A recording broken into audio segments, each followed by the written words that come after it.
Think of your life like a rocket on the launch pad. Everyone's waiting for you to press the button, but you're standing there, holding the checklist, saying, hang on, I need to be perfectly prepared. Guess what? Rockets aren't built to sit there forever. Fuel burns off. Weather changes. Rust sets in. If you keep waiting, there'll be no launch. Just a scrap heap. In an LP, this is chunking up to the truth of life. Readiness is not a static state. The I'm ready moment is usually something you create in motion.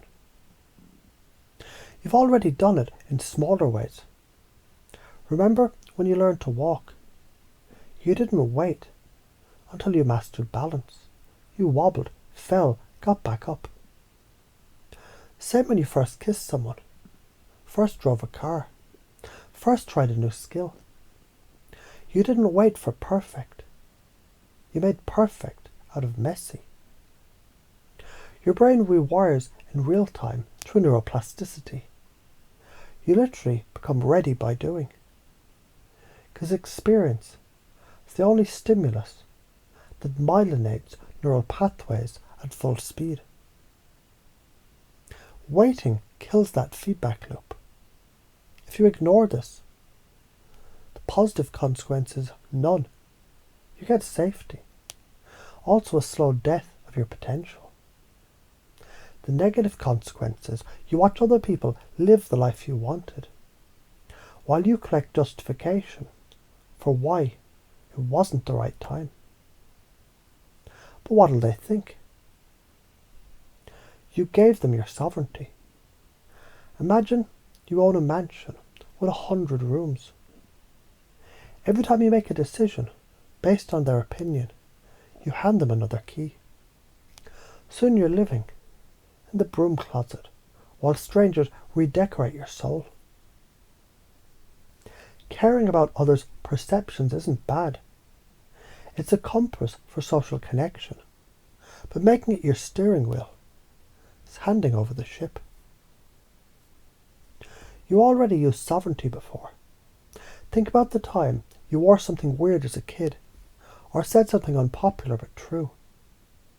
That's you at the helm. Social rejection lights up the same brain regions as physical pain, the anterior cingulate cortex.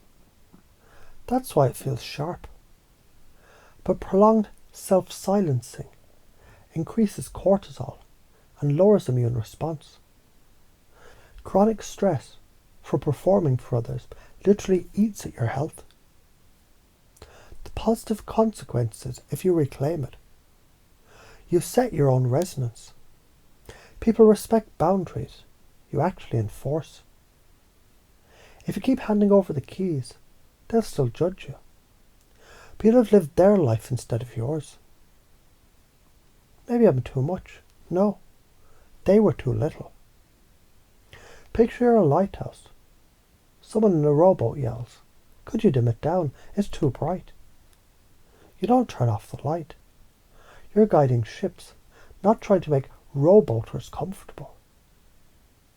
Too much usually means your intensity, passion, or truth rattles someone's unexamined comfort zone.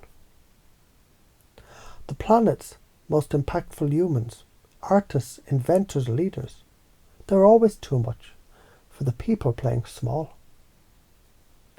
Mirror neurons make people react to energy. If your amplitude is high, it forces others' nervous systems to entrain or resist. Those who resist often label you too much to justify not expanding themselves.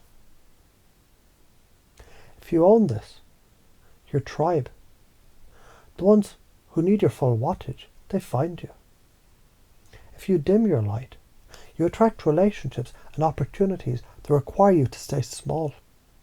Then wonder why you feel unseen. And as you listen to this, maybe you can already remember a time when you didn't feel ready, but you leapt. And in that leap, you became what was needed. Maybe you can feel that familiar tightening in the gut when you think about what they'll say, and notice how that feeling is just your nervous system asking for your own approval first.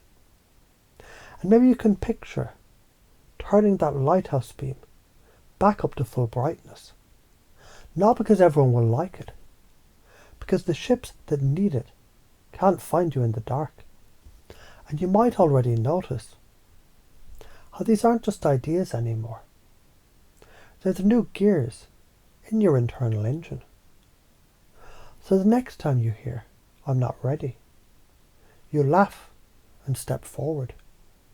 Next time you hear, "What'll they think?" you'll smirk. Not my circus. And when someone hints you're too much, you'll feel that grin spread and say, "Too much for who?"